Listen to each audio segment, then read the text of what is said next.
दीदी। ओम शांति। आज के दौर में अधिकतर लोगों का मानना है कि जो लोग गलत रास्ते पर चलते हैं, बहुत ज़्यादा करप्टेड हैं, बेईमान हैं, लोगों के साथ गलत करते हैं, धोखाधड़ी करते हैं, वो आज सुखी जीवन व्यतीत कर रहे हैं। सारे ऐशो आराम है उनके पास। और जो ईश्वर में विश्वास रखते हैं, सद्मार्ग पर चलते हैं, अच्छे कर्म करते हैं, वो लोग बहुत ज़्यादा स्ट्रगल फेस करते हैं लाइफ में, बहुत उनका दुखी जीवन होता है। तो क्या ये बात सही है कि गॉड ये सब करता है, अच्छों को बहुत ज़्यादा दुख देता है, परेशानी देता है, और जो बुरे लोग होते हैं उन्हें सुखी जीवन देता है? क्या सही है इसमें? आपके विचार क्या हैं इस पे, वो आप हमारे दर्शकों को बताएं। जी देखिए, आज के दौर में जो देखा जा रहा है, मोस्टली ऐसा हो रहा है। जी जी। लेकिन इसके पीछे हमारा कर्म सिद्धांत क्या कहता है, हम उस पर कभी विचार नहीं करते हैं। मुझे लगता है कि वर्तमान में जो हमारे सामने हो रहा है वही सच है। जी। जैसे हम सभी एक उदाहरण महाभारत में देखते हैं। कहते हैं भीष्म पितामह जब कांटों की सैया पर थे, तो वहां पर उनके मन में विचार आया कि मैंने कभी किसी को दुख नहीं दिया, फिर हमें ये कांटों की सैया क्यों मिली। तो कहते हैं कि तब श्री कृष्ण ने उनको बताया कि आपने 20 जन्म तो कुछ नहीं, इससे पहले एक सर्प को मार के और कांटों के पेड़ पर फेंक दिया था। ऐसे ही वर्तमान में हम सभी के साथ हो रहा है। आगे का मुझे पता नहीं, बिल्कुल भूत का नहीं पता। वर्तमान हम सिर्फ देखते हैं और भगवान के ऊपर दोषारोपण करते हैं। भगवान तुमने फलाने को ऐसा दे दिया, उसको हाथ नहीं दिया, उसको पैर नहीं दिया, उसको आंखें नहीं दी। भगवान ने बहुत बुरा किया उसके साथ, बहुत बुरा किया। लेकिन सच्चाई यह है कि भगवान का इसमें कोई भी रोल नहीं होता है। ये हमारा कर्म, गॉड का कोई रोल नहीं है इसमें गॉड का कोई रोल नहीं होता है, क्योंकि ये जो हमारे कर्म होते हैं उसके अनुरूप हमें प्रकृति सजा देती है। जिसके लिए लोगों ने कहा है कि एक कहावत भी कहते हैं कि प्रभु ना दंड देता है, प्रभु ना माफ करता है, वो कर्म फल तराजू है जो इंसाफ करता है। बिल्कुल। सुख दुख की बटन तेरे हाथ में है बंदे, तू ही ऑन करता है, तू ही ऑफ करता है। तो ये हमारे कर्म, जिसके लिए गीता में भी एक लाइन आती है, कहते हैं आत्मा अपना ही मित्र है और अपना ही शत्रु है। अच्छे कर्म करती है तो अपना मित्र बन जाती है, और गलत कर्म करती है तो अपना शत्रु बन जाती है। बिल्कुल। तो ये सब जो भी बातें आज हम सुनते आ रहे हैं, इन सब का हमारे जीवन में बहुत गहरा संबंध होता है। अच्छा। जैसे हम सभी टीवी सीरियल देखते हैं। जी देखते हैं। और जिसने शुरू से देखा होता है कोई सीरियल तो उसको तो अच्छा लगता है। और जिसने लास्ट में देखा होता है, लास्ट का सीन आकर देखता है, तो उसको लगता है कि इस व्यक्ति के साथ गलत हो रहा है, इसको इतना सताया जा रहा है, इतना मारा जा रहा है, और सब इसी के लिए उल्टा सीधा बोलते हैं। आखिर इसने अभी तो कुछ किया ही नहीं गलत। लेकिन मुझे पता होता है कि क्योंकि पूरा देखकर आए हैं, और आपने अभी देखा है आके, तो आपको समझ में नहीं आ रहा, नहीं आएगा। ऐसे ही हम सभी के जीवन में होता है। हम वर्तमान तो देखते हैं कि हमने बहुत अच्छे कर्म किए इस जन्म में, लोगों की मदद की, लोगों के आशीर्वाद लिए, अच्छे कर्म लोगों के लिए किए। लेकिन इस जन्म में इसके पीछे क्या था पता नहीं। तो इस पर एक छोटी सी स्टोरी के माध्यम से हम आपको और दर्शकों को भी समझाना चाहेंगे कि एक बार नारद जी इस मृत्यु लोक में भ्रमण करने के लिए निकले, तो देखा कि दो व्यक्ति बहुत अच्छे दोस्त होते हैं, लेकिन एक उसमें ईमानदार होता है, एक बेईमान होता है। दोनों जा रहे हैं, रास्ते में एक पर्स पड़ा मिला, उसमें खोल के देखा तो 1000 रुपए थे। अच्छा। बेईमान ने, जो दोस्त बेईमान था, जिसकी नियति साफ नहीं थी, उसने वो पर्स को उठाया, खोल के देखा 1000 रुपए पड़े हुए हैं। उसने अपने दूसरे दोस्त ईमानदार से कहा कि चलिए दोस्त आधा आधा कर लेते हैं।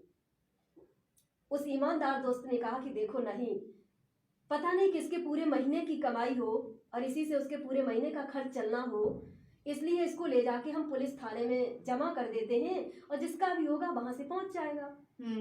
बेईमान दोस्त बोला कि यहाँ इस दुनिया में कौन अच्छा है, मुझे क्या पता कि वो लोग पहुंचाएंगे कि नहीं पहुंचाएंगे। अच्छा। इसलिए चलिए हम ही लोग 50-50 कर लेते हैं।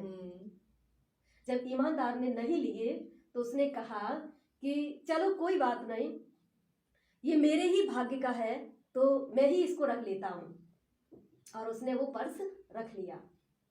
थोड़ा सा आगे और चलते हैं तो क्या होता है कि एक जो ईमानदार दोस्त था उसके पैर में कांटा चुभ जाता है और उसके ब्लड निकलने लगता है।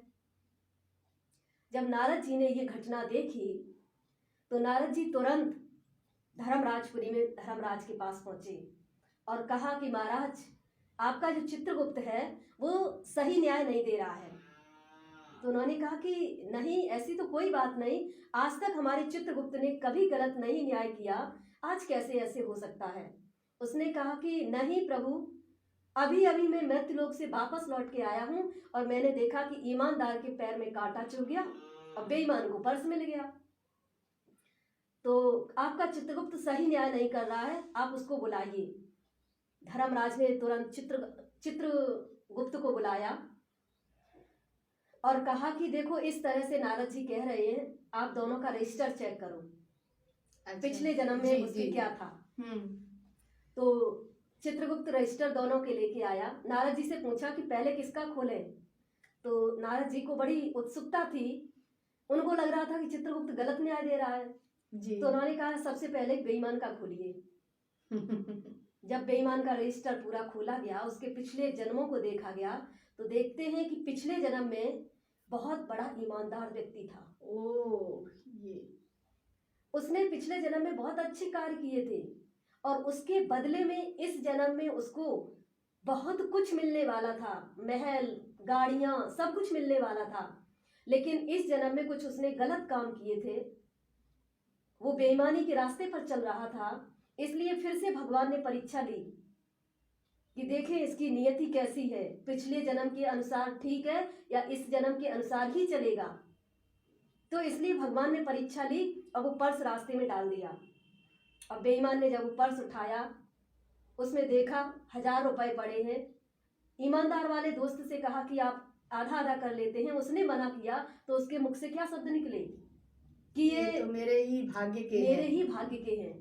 मतलब उसका सारा जो पिछला पुण्य था वो इस जन्म में बेईमानी के आधार पर सारा खत्म हो चुका था और वो थोड़ा सा 1000 रुपए के रूप में बचा था, वो भी उसने वो रुपए लेकर के अपने पास रख करके सारा पिछले जन्म का पुण्य था वो खत्म हो गया। लेकिन वो पिछले जन्म का इस जन्म में खा रहा था, इसलिए वो ईमानदार दुखी था और वो सुखी था क्योंकि वो पिछले जन्म का पुण्य खा रहा था। दूसरे जब रजिस्टर देखा ईमानदार वाले व्यक्ति का तो उसने क्या देखा कि वो पिछले जन्म में बहुत बड़ा बेईमान था जी, और उस बेईमानी के आधार पर, पिछले जन्म के कर्मों के आधार पर इस जन्म में उसको बहुत बड़ी सजा, कहते हैं कि सूली पर लटकना था। लेकिन इस जन्म में उसने अच्छे काम किए, धर्म के रास्ते पर चला, लोगों की दुआएं ली, लोगों की मदद की, तो पिछले जन्म का जो पाप था वो धीरे धीरे इस जन्म में पुण्य का खाता बढ़ाया, तो पिछले जन्म का जो पाप था वो खत्म होते होते वो एक कांटे के समान बचा और उसका वो सारा पिछला पाप खत्म हो गया। तो ऐसे ही मुझे लगता है कि यहाँ पर बेईमान सुखी है, ईमानदार दुखी है, लेकिन नहीं, हमारे पिछले कार्मिक जो अकाउंट होते हैं उसके अनुसार अगर देखा जाए तो पिछले जन्म में जिसने कुछ अच्छा किया होगा उसकी प्रारब्ध वो इस जन्म में भोग रहा है, लेकिन इस जन्म में जब वो गलत कर रहा है तो अगला जन्म तो उसका वैसे ही फिर से गलत होना है। इसमें जो गॉड को रेस्पॉन्सिबल हम ठहरा देते हैं, वो गॉड जिम्मेदार नहीं है, वो हमारे कर्म ही हैं। It's right. और आई एम एग्री, क्योंकि जो मैं देख रही सिचुएशंस इस सोसाइटी में, वो कहीं ना कहीं हम ये भी देख रहे हैं कि जो कर्मों का है फल वही आज हमें मिल रहा है, और हम अपने ईमानदारी के रास्ते पर ही चलें, अच्छे इंसान बनकर रहें, क्योंकि honesty is the best policy. हमेशा याद रखें इस बात को और सद्मार्ग का चयन करते रहें, हमेशा अच्छे मार्ग पर ही चलने की कोशिश करें, ये सोचकर कि गलत इंसान सुखी है और हम दुखी हैं क्योंकि अच्छे मार्ग पर जा रहे हैं, तो ऐसा ना सोचें, क्योंकि जो हम सोचते हैं वो गलत है और जिसकी वजह से हम अच्छाई को दबा रहे हैं और बुराई को हावी करने की कोशिश कर रहे हैं। तो समाज में बुराई को हावी ना होने दें, अच्छाई को हावी करें, बचाएं। धन्यवाद।